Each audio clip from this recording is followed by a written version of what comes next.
ಹರೇ ಶ್ರೀನಿವಾಸ. ಹರಿ ಓಂ. ಎಲ್ಲರಿಗೂ ಸರಸ್ವತಿ ಶ್ರೀವಾರಿ ಚಾನಲ್ಗೆ ಸ್ವಾಗತ. ಸ್ನೇಹಿತರೆ, ನೋಡಿ ನಾಳೆ 16ನೇ ತಾರೀಕು ಡಿಸೆಂಬರು ಧನುರ್ಮಾಸ ಪ್ರಾರಂಭ ಆಗ್ತಾಯಿದೆ. ಎಲ್ಲರೂ ಧನುರ್ಮಾಸ ಪೂಜೆ ಮಾಡಿ ಸ್ನೇಹಿತರೆ, ಎಲ್ಲರಿಗೂ ಒಳ್ಳೆಯದಾಗಲಿ. ಯಾಕೆಂದರೆ ಈ ಧನುರ್ಮಾಸದಲ್ಲಿ ಮುಕ್ಕೋಟಿ ದೇವರುಗಳು ಭೂಲೋಕಕ್ಕೆ ಬರ್ತಾರಂತೆ. ಈ ಮಾಸ ಬಂದು ಒಂದು ಮಾರ್ಗಶಿರ ಮಾಸ ಬಂದು ಏನು ದೇವರಿಗೆ ಮುಡುಪಾಗಿ ಇಡಬೇಕು ನಾವು ಪೂಜೆ ಪುರಸ್ಕಾರ ಮಾಡಿಕೊಂಡು. ಯಾಕೆಂದರೆ ಈ ಮಾಸದಲ್ಲಿ ನೋಡಿ ಯಾವುದೇ ಒಂದು ಕಾರ್ಯನೂ ಮಾಡೋದಿಲ್ಲ. ಒಂದು ಸೈಟ್ ತೊಗೊಳ್ಳೋದಾಗಲಿ, ಒಂದು ಮನೆ ಕಟ್ಟೋದಾಗಲಿ, ಮನೆ ಖಾಲಿ ಮಾಡೋದನ್ನು ಸಹ ಮಾಡೋದಿಲ್ಲ. ಒಂದು ಮದುವೆ, ನಾಮಕರಣ, ಪ್ರತಿಯೊಂದು ಏನೊಂದು ಶುಭ ಕಾರ್ಯ ಇರುತ್ತೋ ಎಲ್ಲದಕ್ಕೂ ರದ್ದು ಮಾಡಿ ದೇವರಿಗೆ ಅಂತಲೇ ಈ ಒಂದು ತಿಂಗಳು ಮುಡುಪಿಟ್ಟಿರ್ತಾರೆ. ಹಿಂದಿನ ಕಾಲದಲ್ಲಿ ನೋಡಿ ಪಂಚಾಂಗ ಬರೆಯೋರು ಇಲ್ಲ, ದೇವತೆಗಳು ಸೃಷ್ಟಿ ಮಾಡಿದಾರೋ ಗೊತ್ತಿಲ್ಲ. ಈ ಮಾಸದಲ್ಲಿ 9 ಕಾಲ ದೇವ್ರ ಪೂಜೆ ಮಾಡ್ತೀವಿ. ಅದ್ರ ಜೊತೆ ನಾವು ಆ ಶುಭ ಕಾರ್ಯ ಇದೆ ಹೋಗಬೇಕು, ಈ ಫಂಕ್ಷನ್ ಇದೆ ಹೋಗಬೇಕು ಅಂತ ತುಂಬ ಬ್ಯುಸಿ ಆಗಿಬಿಡ್ತೀವಿ. ಪೂಜೆನ ಒಂದು ಸ್ವಲ್ಪ ಅರ್ಜೆಂಟಲ್ಲೇ ಹೊರಟೋಗ್ಬಿಟ್ಟಿರ್ತೀವಿ. ಆದರೆ ಏನು ಈ ಮಾರ್ಗಶಿರ ಮಾಸದಲ್ಲಿ ಬರುವಂತಹ ಈ ಧನುರ್ಮಾಸ ಪೂಜೆನ ಒಂದು ತಿಂಗಳು ಪೂರ್ತಿ ದೇವತೆಗಳಿಗೆ ಅಂತಲೇ ಮುಡುಪಿಟ್ಟಿದ್ದಾರೆ ಸ್ನೇಹಿತರೆ. ಹಂಗಾಗಿ ಈ ತಿಂಗಳಲ್ಲಿ ನೋಡಿ ಯಾವುದೇ ಒಂದು ಶುಭ ಕಾರ್ಯಕ್ರಮಗಳನ್ನು ಮಾಡೋದಿಲ್ಲ. ಪ್ರತಿಯೊಂದು ದೇವರುಗಳಿಗೆ ಒಂದು ಅಭಿಷೇಕ, ಪೂಜೆ, ಪ್ರಸಾದ ಈ ಥರ ಮಾಡಿ ಒಂದು ಮನಸ್ಸಿಂದ ಆರಾಧನೆ ಮಾಡಿ ಕಷ್ಟಗಳನ್ನು ಹೋಗಲಾಡಿಸಿಕೊಳ್ಳುವಂತಹ ಒಂದು ಮಾಸ ಸ್ನೇಹಿತರೆ. ಹಾಗಾಗಿ ಎಲ್ಲರೂ ಪ್ರತಿಯೊಬ್ಬರು ಈ ಮಾಸದಲ್ಲಿ ತಪ್ಪದೆ ನಿಮ್ಮ ಮನೆಗಳಲ್ಲಿ ಒಂದು ಏನು ಒಂದು ಪೂಜೆ ಇದೆಯಲ್ಲ, ಒಂದು ಧನುರ್ಮಾಸ ಪೂಜೆ ಮಾಡಿ ಪ್ರತಿಯೊಬ್ಬರು ಮಾಡಿ. ಯಾಕೆಂದರೆ ಈ ಮಾಸದಲ್ಲಿ ತುಂಬ ಫಲ ಸಿಕ್ಕುತ್ತೆ. ನಿಮ್ಮ ಮನೆಯಲ್ಲೇ ಮನೇಲಿ ಮಾಡಿ ನಿಮಗೆ ಶಕ್ತಿ ಇದ್ದರೆ ಒಂದು 9 ದಿವಸನೋ 5 ದಿವಸನೋ ಆ ದೇವ್ರ ಗುಡಿಗೆ ಹೋಗಿ ಬನ್ನಿ ಸ್ನೇಹಿತರೆ. ಮನೆಯಲ್ಲಿ ನೋಡಿ ಬೆಳಗ್ಗೆ ಎದ್ದಿದ ತಕ್ಷಣ ಬಾಕ್ಲೆಲ್ಲ ಒರೆಸ್ಕೊಂಡು ಸಾರಿಸ್ಕೊಂಡು ಒಂದು ರಂಗೋಲಿ ಹಾಕ್ಕೊಳ್ತಾ ಬಂದು ಮೊದಲನೇ ದಿವಸ ಶ್ರೀಮನ್ ನಾರಾಯಣ, ಈ ವಿಷ್ಣುವಿಗೆ ಇದು ತುಂಬ ಪ್ರೀತಿಯಾಗಿರೋ ಮಾಸ. ಭಗವಾನ್ ಶ್ರೀ ಕೃಷ್ಣ ಪರಮಾತ್ಮ ಅವರು ಹೇಳ್ತಾರಂತೆ, ಮಾರ್ಗಶಿರ ಮಾಸ ನನಗೆ ತುಂಬ ಪ್ರೀತಿಯಾಗಿರೋ ಮಾಸ ಅಂತ ಹೇಳ್ತಾರಂತೆ. ಭಗವದ್ಗೀತೆಯಲ್ಲೂ ಇದೆ ಇದು. ಹಾಗಾಗಿ ಪ್ರತಿಯೊಬ್ಬರೂ ಈ ಧನುರ್ಮಾಸದಲ್ಲಿ ನೀವೊಂದು ಅರಿಶಿಣದಿಂದ ಹಾಕ್ಕೊಂಡು ನೀರನ್ನು ದೇವ್ರ ಮನೆಯೆಲ್ಲ ಒರೆಸ್ಕೊಂಡು ನೀಟ್ ಮಾಡ್ಕೊಳ್ಳಿ. ಆ ತ್ಯಾವ ಇದ್ದಂಗೆ ದೇವ್ರ ಮನೆ ತುಳಿಬಾರ್ದಂತೆ ಸ್ನೇಹಿತರೆ. ಹಂಗಾಗಿ ಯಾರೂ ತುಳಿಬೇಡಿ. ಆ ಒಣಗಿದ ನಂತರ ನೀವೇನಿದೆ ಆ ದೇವ್ರ ಮನೆ ಎಲ್ಲ ಕ್ಲೀನ್ ಮಾಡಿಕೊಂಡು ಸ್ವಾಮಿಗೆ ಹೂವು ಎಲ್ಲ ಇಟ್ಕೊಂಡು ಮೊದಲನೇ ದಿವಸ ಶ್ರೀಮನ್ ನಾರಾಯಣ ಸ್ವಾಮಿಯವ್ರಿಗೆ ಪವಿತ್ರವಾಗಿರುವಂಥ ಹಾಲಿನಿಂದ ಅಭಿಷೇಕ ಮಾಡಿ ಸ್ನೇಹಿತರೆ. ತುಂಬ ಫಲ ಸಿಗುತ್ತೆ, ಮೋಕ್ಷ ಸಿಗುತ್ತೆ, ನಮ್ಮ ಇಷ್ಟಾರ್ಥ ಎಲ್ಲ ಈಡೇರುತ್ತೆ ಸ್ನೇಹಿತರೆ. ಅಷ್ಟು ಫಲ ಇದೆ ಈ ಮಾಸದಲ್ಲಿ. ಒಂದು ಹಾಲಿನಿಂದ ಅಭಿಷೇಕ ಮಾಡಿ ಎಲ್ಲರೂ ಮಾಡಿ. ಇಲ್ಲ ಎಲ್ಲರೂ ಅಷ್ಟೊತ್ತಿಗೆ ಎದ್ದು ಮಾಡೋಕ್ಕಾಗಲ್ಲ ಅಂದರೆ, ಯಾಕಂದರೆ ಇದು ಬೆಳಗಿನ ಜಾವನೇ ಮಾಡಬೇಕು ಈ ಪೂಜೆನ, ಬ್ರಾಹ್ಮಿ ಮುಹೂರ್ತದಲ್ಲೇ ಮಾಡೋದ್ರಿಂದ. ಒಂದು ಚಿಕ್ಕ ಚೊಂಬಲು, ಒಂದು ದೊಡ್ಡ ಲೋಟದಲ್ಲೂ ಮಾಡಿ ಆ ಹಾಲನ್ನ ನಂತರ ಒಂದು ಬಿಸಿ ಮಾಡಿಕೊಂಡು ಮನೇಲಿರೋರು ಎಲ್ಲರೂ ಕುಡೀರಿ. ಆ ಸ್ವಾಮಿ ತಲೆ ಮೇಲಿಂದ ಬಂದಿರೋ ಅಂಥ ಪ್ರಸಾದ ನಾವೆಲ್ಲರೂ ಸ್ವೀಕರಿಸೋಷ್ಟಾಗುತ್ತೆ. ಮತ್ತು ನಮಗೂ ಮನಸ್ಸು ಶುದ್ಧಿನೂ ಆಗುತ್ತೆ ಸ್ನೇಹಿತರೆ.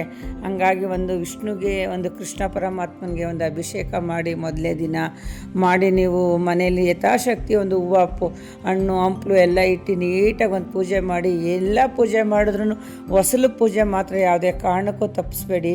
ಆನಂತರ ದೇವಸ್ಥಾನಗಳಿಗೆ ಹೋಗಿ ನೀವು ಮನೆ ದೇವರಿಗೆ ಮೊದಲನೇ ಆದ್ಯತೆ ಕೊಡಬೇಕು. ನಾವು ಮೊದಲು ಮನೆ ದೇವರು ಹೆಣ್ಣಾಗಲಿ ಗಂಡಾಗಲಿ ಆ ದೇವರುಗಳಿಗೆ ನಾವು ಒಂದು ಪೂಜೆ ಪುರಸ್ಕಾರ ಎಲ್ಲ ಮಾಡಿ ಅವ್ರಿಗೆ ಮನಸ್ಸು ತೃಪ್ತಿ ಮಾಡಿ ಇಲ್ಲಿ ನಾವು ಒಂದು ಪೂಜೆ ಕೊಟ್ಟು ಒಂದು ಸಾಂಬ್ರಾಣಿ ಹೊಗೆ ಎಲ್ಲ ಕೊಟ್ಟು ನಮ್ಮಪ್ಪನ ಆರಾಧನೆ ಮಾಡಿಕೊಂಡು ಆನಂತರ ನಾವು ಗುಡಿಗಳಿಗೆ ಹೋಗಬೇಕು.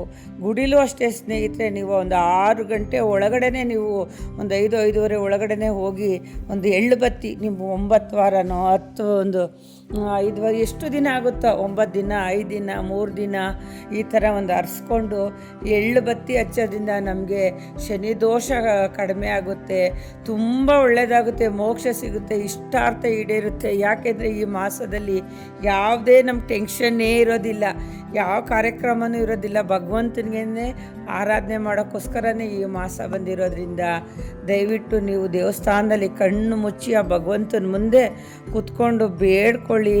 ನೀವು ದೀಪಗಳನ್ನು ಹಚ್ಚಿ ಎಳ್ಳುಬತ್ತಿ ಹಚ್ಚೋದ್ರಿಂದ ನಮಗೆ ತುಂಬ ಒಳ್ಳೆಯದಾಗುತ್ತೆ ಸ್ನೇಹಿತರೆ. ಈ ಎಲ್ಲ ಕಾರ್ಯಕ್ರಮವನ್ನು ಮಾಡ್ಕೊಂಡು ಬಂದು ಆನಂತರ ಅರಳಿ ಮರದ್ದು ನಾನು ಸಪ್ರೇಟಾಗಿ ಒಂದು ವಿಡಿಯೋ ಮಾಡ್ತೀನಿ. ಯಾಕೆ ಅಂದರೆ ಅರಳಿ ಮರದೇ ಒಂದು ತುಂಬ ಪವಿತ್ರವಾದಂತಹ ಮರ ಅದು. ಹಂಗಾಗಿ ಅದನ್ನು ನೀವು ಒಂದು 9 ಸುತ್ತು ಸುತ್ತಿ, ಮತ್ತು ಅಶ್ವತ್ಥ ಕಟ್ಟೆ ಏನೊಂದು ನಾಗರ ಮೂರ್ತಿ ಅನ್ಬೇಕು, ನಾಗರ ಕಲ್ಲಲ್ಲ ಅದು.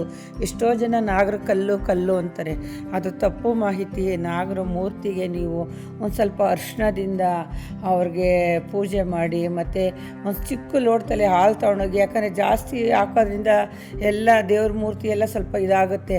ಒಂದು ಸ್ವಲ್ಪ ಹಾಲಿಂದ ಅಭಿಷೇಕ ಮಾಡ್ದಂಗೆ ಮಾಡಿ ಅವ್ರಿಗೆ ಅರಿಶಿಣ, ಕುಂಕುಮ, ಒಂದೆರಡು ಬಾಳೆಹಣ್ಣು, ಎಲೆ, ಅಡಿಕೆ. ನೀವು ಯಾವುದೇ ಪೂಜೆ ಮಾಡಿದ್ರು ಸ್ನೇಹಿತರೆ, ಎಲೆ ಅಡಿಕೆ ಇಲ್ಲದೆ ಪೂಜೆ ಮಾಡೋಕ್ಕೆ ಹೋಗಬೇಡಿ. ಎಲೆ ಅಡಿಕೆಲೆ ಶ್ರೀಮನ್ನಾರಾಯಣ, ಲಕ್ಷ್ಮೀನಾರಾಯಣ ಅವರು ಇರ್ತಾರೆ. ಹಾಗಾಗಿ ಎಲೆ ಅಡಿಕೆ ಎಲ್ಲ ಇಟ್ಟು ನೀವೊಂದು ನಾಗಮೂರ್ತಿಗೂ ಒಂದು ಪೂಜೆ ಮಾಡಿ, ಅವ್ರಿಗೂ ಒಂದು 3 ಸುತ್ತಬಿಟ್ಟು 3, 5 ನೀವು ಸುತ್ತಕೊಂಡು ಎಲ್ಲ ಬನ್ನಿ. ಒಟ್ಟಿನಲ್ಲಿ ಒಂದು 6-6:30 ಒಳಗಡೆ ನೀವು ಮನೇಲೂ ಪೂಜೆ ಮಾಡಬೇಕು, ಹೊರಗಡೆನೂ ಪೂಜೆ ಮಾಡಬೇಕು. 2 ಪೂಜೆನೂ ಮುಗಿಸ್ಕೊಂಬಂದು ನೋಡಿ. ನೀವು ಮನೇಲಿ ತಿರ್ಗಾ ಬಂದು ಮನೇಲಿ ನೀವು ಒಂದು 5 ನಿಮಿಷ ದೇವ್ರ ಮನೇಲಿ ಕೂತ್ಕೊಂಡು ಆ ಸ್ವಾಮಿನ ಕಣ್ಣು ತುಂಬ ನೋಡಿ. ಲೈಟೆಲ್ಲ ಆರಿಸ್ಬೇಕು. ಲೈಟೆಲ್ಲ ಆರಿಸ್ಬಿಟ್ಟು ಆ ದೀಪದ ಬೆಳಕಲ್ಲೇ ನಮ್ಮ ಮನೆ ದೇವ್ರನ್ನ ನಾವು ನೋಡಬೇಕು ಸ್ನೇಹಿತರೆ. ಎಷ್ಟು ಆನಂದ ಸಿಗುತ್ತೆ ಅಂದರೆ, ನಮ್ಗೆ ಎಷ್ಟೇ ನೋವಿರಲಿ, ಒಂದು ಸಾಲದ ಬಾಧೆ ಇರಲಿ, ಒಂದು ಮಕ್ಳುಗಳಿಂದ ತೊಂದರೆ ಇರಲಿ, ಅಕ್ಕಪಕ್ಕದವರಿಂದ ತೊಂದರೆ ಇರಲಿ, ಎಲ್ಲ ನಿವಾರಣೆ ಆಗುತ್ತೆ.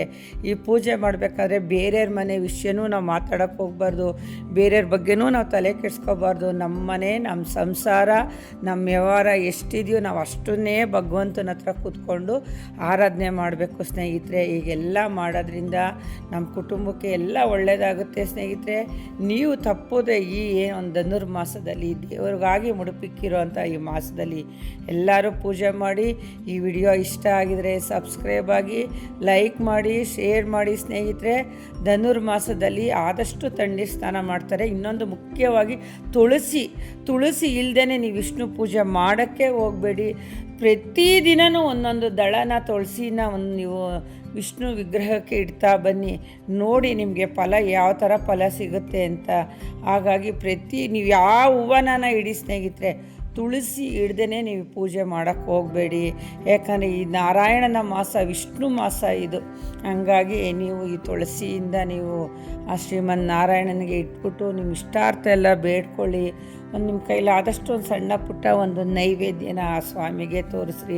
ನೈವೇದ್ಯ ದಿನನಿತ್ಯ ಮಾಡೋಕ್ಕಾಗಲಿಲ್ಲ ಅಂದರೆ ಒಂದು ಬಾಳೆಹಣ್ಣನ್ನು ಇಟ್ಬಿಟ್ಟು, ಒಂದು ಸಕ್ಕರೆ, ಒಂದು ಕಲ್ಲು ಸಕ್ಕರೆ, ಒಣದ್ರಾಕ್ಷಿ ಏನಾನ ನಮ್ಮ ಮನೇಲಿ ಇದ್ದೇ ಇರುತ್ತಲ್ವ. ಒಂದು ಬೆಲ್ಲಕ್ಕಿಂತ ಶ್ರೇಷ್ಠವಾದದ್ದು ಯಾವುದೂ ಇಲ್ಲ ಸ್ನೇಹಿತರೆ. ಹಂಗಾಗಿ ಎಲ್ಲ ನೀವು ಇಲ್ಲೂ ಮಾಡಿ. ಒಂದು ಧನುರ್ಮಾಸ ಪೂಜೆ ತಿಂಗಳು ಮಾಡೋರು ಮಾಡ್ಕೊಳ್ಳಿ. ಮತ್ತು ತಪ್ಪದೆ ಈ ಮಾಸದಲ್ಲಿ ನಾವು ಒಂದು ಗೋಪೂಜೆನ ಮಾಡಲೇಬೇಕು ಸ್ನೇಹಿತರೆ. ಗೋಪೂಜೆ ಮಾಡೋದ್ರಿಂದ ನಮ್ಮ ಸಕಲ ಇಷ್ಟಾರ್ಥ ಪ್ರಾಪ್ತಿಯಾಗುತ್ತೆ. ನೋಡಿ, 3 ದೇವರುಗಳು ಆ ಗೋಮಾತೆಯಲ್ಲಿ ನೆಲೆಸಿರ್ತಾರೆ ಸ್ನೇಹಿತರೆ. ಎಲ್ಲರೂ ನಿಮ್ಮನೆ ಅಕ್ಕಪಕ್ಕ ಇದ್ದರೆ, ಅಕಸ್ಮಾತ್ ದೇವಸ್ಥಾನಗಳಲ್ಲಿ ತುಂಬ ದೇವಸ್ಥಾನಗಳಲ್ಲೆಲ್ಲ ಇದ್ದೇ ಇರುತ್ತೆ. ನಮ್ಮ ಆಗಲಿ ರಂಗನಾಥ ಸ್ವಾಮಿ ಗುಡಿಲೂ ಇದೆ, ಸೋಮೇಶ್ವರ ಸ್ವಾಮಿ ದೇವಸ್ಥಾನಗಳಲ್ಲೂ ಇದೆ, ಸುಮಾರು ಕಡೆ ಎಲ್ಲ ಕಡೆನೂ ಇರುತ್ತೆ. ನೀವು ಅಲ್ಲೇ ಹೋಗ್ಬಿಟ್ಟು ಸ್ವಲ್ಪ ಬೇಗ ಹೋಗಿ ಅವ್ರಿಗೆ ಅರಿಶಿಣ ಕುಂಕುಮದಿಂದ ಪೂರ್ತಿ ತಲೆ ತವಿಂದ ಹಿಡಿದು ಬಾಲ ತಕ್ಕ ಕಾಲುಗಳು ಪಾದ ಪ್ರತಿಯೊಂದಕ್ಕೂ ಅರಿಶಿಣ ಕುಂಕುಮ ಹೊಟ್ಟೆ ಮೇಲೆ ಎಲ್ಲ ಹಚ್ಚಬೇಕು. ಅವಕ್ಕೆ ಹಚ್ಚಿಬಿಟ್ಟು ಆ ನಂತರ ಅವ್ರಿಗೆ ಒಂದು ಕಡ್ಡಿ ಕರ್ಪೂರ ಒಂದು ಹೂಮಾಲೆನ ಹಾಕಿ ಒಂದು ಪೂಜೆ ಮಾಡಿ, ಏನಾನ ನೈವೇದ್ಯಕ್ಕೆ ಹಣ್ಣುಗಳ್ನ ತೊಗೊಂಡೋಗಿ ತಿನ್ನಿಸ್ಬೋದು. ಇಲ್ಲಾಂದರೆ ಒಂದು ಅಕ್ಕಿ ಬೆಲ್ಲ ನೆನೆಸ್ಕೊಂಡಾದರೂ ತೊಗೊಂಡೋಗಿ ತಿನ್ನಿಸ್ಬೋದು. ಈ ಥರ ಎಲ್ಲ ಮಾಡಿ ನಿಮ್ಗೆ ಇಷ್ಟಾರ್ಥ ಈಡೇರುತ್ತೆ. ನೋಡಿ, 3 ದೇವರು ಒಂದೇ ಒಂದು ಗೋಮಾತೆಯಲ್ಲಿ ಅಡಗಿರ್ತಾರೆ ಅಂದರೆ ಅದಕ್ಕಿಂತ ಫಲ ನಮ್ಗೆ ಇನ್ನೇ ಸಿಗುತ್ತೆ ಹೇಳಿ ಸ್ನೇಹಿತರೆ. ಎಲ್ಲರೂ ಪೂಜೆ ಮಾಡಿ. ಮನೆ ದೇವರು ಹೆಣ್ದೇವರಾಗಿದ್ದರೆ ಮನೇಲಿ ಲಲಿತಾ ಸಹಸ್ರನಾಮ ಹಾಕಿ, ವಿಷ್ಣು ಸಹಸ್ರನಾಮ ಹಾಕಿ, ಇಲ್ಲ ನೀವುಗಳು ಹೇಳಿ, ಮತ್ತು ಒಂದು ಕುಂಕುಮಾರ್ಚನೆ ಮಾಡಿ. ಹಿಂಗೆಲ್ಲ ಮಾಡೋದ್ರಿಂದ ನೋಡಿ ನಮಗೆ ಮನಸ್ಸಿಗೆ ನೆಮ್ಮದಿ ಶಾಂತಿ ಸಿಕ್ಕುತ್ತೆ. ವರ್ಷ 9 ಕಾಲ ದುಡಿಯೋದು, ಒಂದು ವ್ಯವಹಾರ, ಮನೆ ಸಂಸಾರ ಆಗಲ್ಲ, ಇವೆಲ್ಲ ಇದ್ದೇ ಇರುತ್ತೆ. ಈ ಮಾಸದಲ್ಲಿ ನೆಮ್ಮದಿಯಾಗಿ ತೃಪ್ತಿಯಾಗಿ ದೇವ್ರು ಮಾಡಿ. ಮುಂದಿನ ವರ್ಷ ಎಲ್ಲರಿಗೂ ಒಳ್ಳೆಯದಾಗುತ್ತೆ. ಯಾಕೋಶ ಈ ವರ್ಷ ನೀವು ಮಾಡಿರೋ ಪೂಜಾ ಫಲ ನಿಮ್ಗೆ ಸಿಕ್ಕೇ ಸಿಗುತ್ತೆ. ಸೈಟ್ ಬೇಕಾದವರು, ಮದುವೆ ಭಾಗ್ಯ ಬೇಕಾದವರು, ಮಕ್ಳುಗಳ ಕೈಲೂ ಮಾಡಿಸಿ ಎಬ್ಬರ್ಸ್ ಕಳಿಸಿ. ಒಂದು 9 ದಿನ ದಿನ ಮಾಡಲಿ, ವರ್ಷಂಬತ್ತು ಕಾಲ ಮನೆ ಕೊಳ್ಳೋದು ಇದ್ದೇ ಇರುತ್ತೆ. ಹಂಗಾಗಿ ಪೂಜೆಗಳ್ನ ತಪ್ಪದೆ ಮಾಡಿ ಸ್ನೇಹಿತರೆ. ಎಲ್ಲರಿಗೂ ಒಳ್ಳೆಯದಾಗಲಿ, ಮುಂದಿನ ವರ್ಷ ನಿಮ್ಮ ಆಸೆಗಳೆಲ್ಲ ಈಡೇರಲಿ, ಮತ್ತು ಭಗವಂತನ ಆಶೀರ್ವಾದ ಎಲ್ಲರ ಮೇಲೂ ಇರಲಿ ಅಂತ ಕೇಳ್ತಾ ನಾನು ಈ ವಿಡಿಯೋನ ಎಲ್ಲರಿಗೂ ಒಳ್ಳೆಯದಾಗಲಿ. ಹರಿ ಓಂ ಹರೇ ಶ್ರೀನಿವಾಸ.